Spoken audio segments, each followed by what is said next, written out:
In the chaos of World War I, soldiers went missing every single day. They were lost in the mud, vaporized by artillery, or buried in unmarked graves. But on August 12, 1915, something happened that war cannot explain. An entire unit, over 250 men, marched into a mist on a sunny afternoon and simply ceased to exist. They didn't die, they didn't surrender. They vanished. These were not ordinary soldiers. This was the Sandringham Company. They were the staff of King George V's royal estate.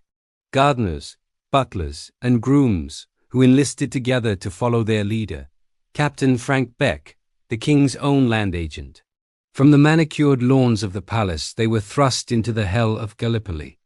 By August, they were exhausted, dysentery-ridden, and thirsty.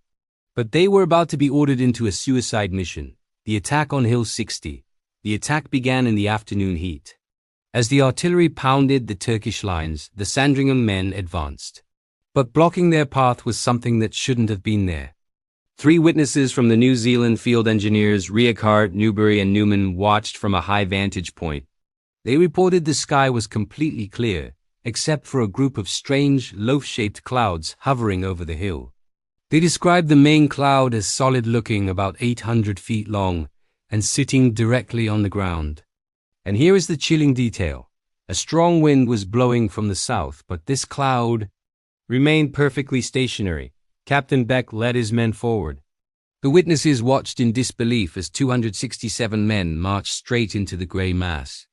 They didn't hesitate. They walked into the fog, and the silence swallowed them. No sound of gunfire came from inside the cloud. No screams, no confusion, just a steady march into nothingness. Within an hour, the entire company was inside. Then the impossible happened. The cloud didn't disperse. It lifted. The witnesses swore it rose vertically from the ground like a solid object, joined the other clouds in the sky, and floated away against the wind. When the air cleared, the New Zealanders looked at the hill. It was empty. The Sandringham Company was gone. No bodies.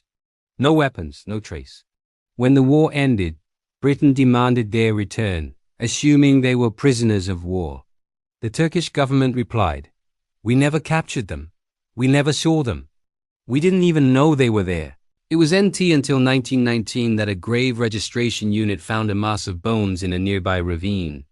They identified them as the Norfolks. But the report contained a horrifying detail that reignited the mystery. The report stated the bodies were found crushed and broken, as if they had been, quote, thrown from a great height. Did the fog of war hide a massacre? Or did the witnesses see something truly unexplainable that day? Did the Sandringham Company walk into a cloud and step out of our world? To this day, the case remains one of history's most disturbing unsolved mysteries. What do you think happened? Let me know in the comments, and don't forget to subscribe for more strange stories from the past. Thanks for watching.